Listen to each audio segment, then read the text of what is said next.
Fala pessoal, tudo bem com vocês? Passando aqui para o nosso terceiro IB-Box.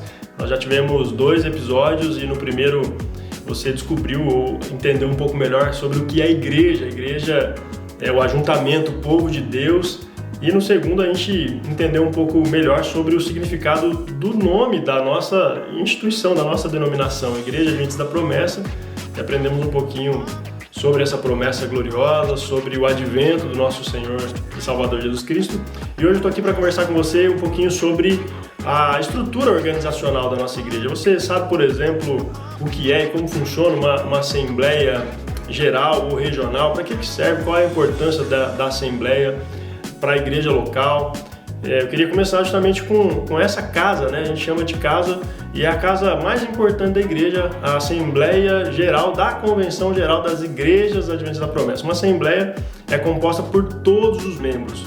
E aí, numa assembleia, acontecem as decisões mais importantes. Todas as decisões que foram discutidas em comissões, em juntas regionais e gerais, elas vão para a assembleia para serem aprovadas. Então, hoje, por exemplo, na nossa estrutura, a gente não consegue mudar um ponto doutrinário sem passar por um estudo de uma comissão, de uma câmara teológica e sem ser aprovado em Assembleia Geral. Por isso é tão importante nós participarmos da Assembleia Geral, que acontece sempre uma vez por ano. E existem assembleias extraordinárias, por exemplo, para mudar o manual, para mudar o estatuto. Tem que ser uma assembleia específica, extraordinária, só para alterar algum ponto lá do nosso estatuto. A igreja, como instituição, ela possui documentos como manuais, como regimentos internos, como estatutos internos, isso a nível geral, regional e local.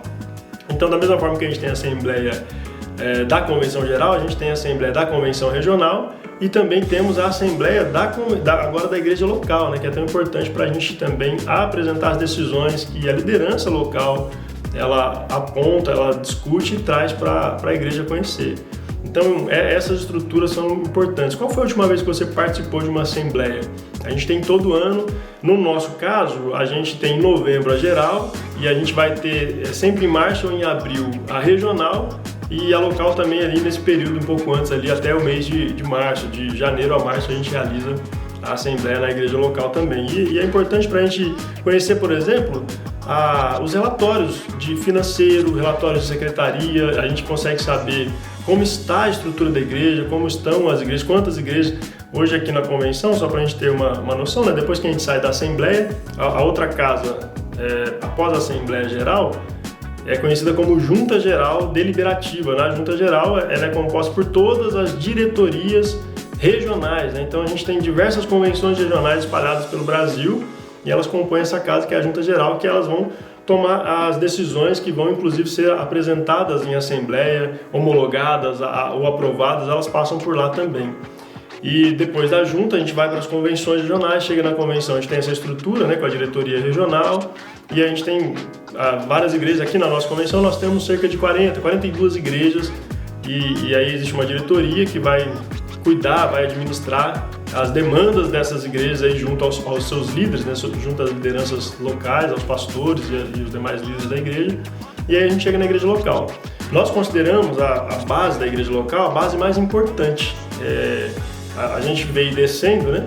Mas se a gente for pensar, quem está mais alto, na verdade, é a igreja local, né? Porque ela dá a base para todas as outras estruturas funcionarem. Então, se a gente não tiver as igrejas locais, a gente não tem nenhuma outra estrutura. Então, todas as demais estruturas da igreja, elas funcionam e elas existem para servir a igreja local. Então, elas estão ali para dar suporte, para fornecer material, conteúdo, enfim, para dar algumas diretrizes.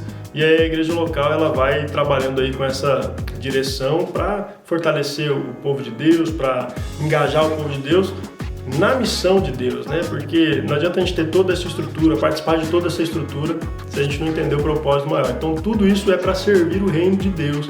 E isso é bíblico, inclusive. Essas organizações administrativas, de relatórios e tudo mais, se a gente olhar, por exemplo, para o livro de Atos ali, a gente obviamente não tem uma estrutura organizada como a gente tem hoje, mas a gente tem princípios, a gente tem concílios, assembleias, reuniões, relatórios, contabilidade. Tinha alguém, por exemplo, contando o número de crentes que estavam sendo acrescentados na igreja. Você olhar desde os evangelhos, né? A gente vai ter um registro dos apóstolos, eram 12, depois se tornaram 70, depois foram para 120, de 120 a gente teve multiplicação para quase 3 mil pessoas, 5 mil, e aí foram sendo incontáveis, e aí foram surgindo as estruturas locais, a administração ali pelos bispos, né, supervisores, enfim.